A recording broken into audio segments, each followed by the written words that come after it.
Hey guys, I just wanted to inform you that we have currently a very overtuned Paragon node in the new Paladin class, which is called Castle. This might be a bug, but I'm actually not sure because, well, they just repeated the same stuff as they did with the Spiritborn back then in Season 6. So they have a uncapped Paragon node, which can scale infinitely. And this will break the game for sure. So this is nearly exact the same situation as with the Spiritborn class. So here with this castle node, we can scale our damage with armor. So it says you deal increased damage equal to 1.8% of your armor. And as you can see right now, I'm only Paragon level 37, so just at the beginning of the game, but I already have a Paragon node, which gives me 340% damage.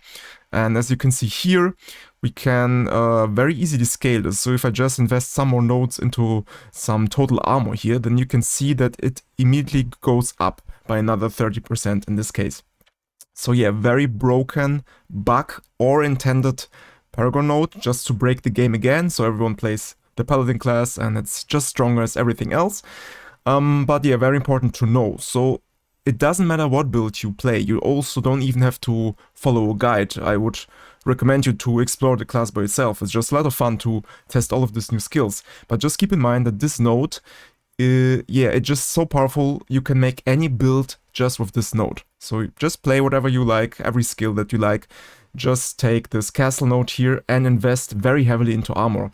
So for example, if you don't know what to temper on your items, just go to tempering at the blacksmith and go to defensive and then just select this armor recipe here. So just temper armor on every piece of gear that you can, if you can. So for example, here I'm playing with the with an arbiter build, so I also want arbiter duration on my gear. But if you are not playing with arbiter, then you can just slam this defensive armor or temper on every item that you have. So I have it here on my helmet, for example. But yeah, the rest of the gear is kind of reserved for the arbiter duration. But just try to get as much armor as possible on every item. So if you don't have it as a temper, then you should at least have it on your regular affixes. So yeah, that was my goal here. And also, you can always filter your skill tree or paragon tree. So here you can select armor as well, and then you will find all the skills in the game that provide you armor. So for example, here you can see we have this Defiance aura, which also gives us 42% more armor and bonus to all resistances, which is very powerful.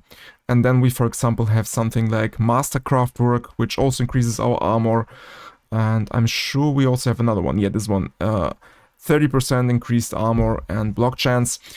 And also don't forget to select Rahir as your mercenary, because here you can also get 15% additional armor. So yeah, all of that stuff is very important. We also play with Disobedience. This is an aspect which also increases your armor by quite a lot. So yeah, TLDR is, it doesn't matter what you play, you can play every skill, every build in the game with Paladin. Just stack a lot of armor and you will be good, just because of this very broken, maybe buggy, maybe intended Paragon node here. Okay, yeah, that's actually all I wanted to share with you. I hope this information was valuable to you and you can now make your builds even more powerful. So yeah, thanks for watching guys, and I see you next one. Have a nice day and bye bye.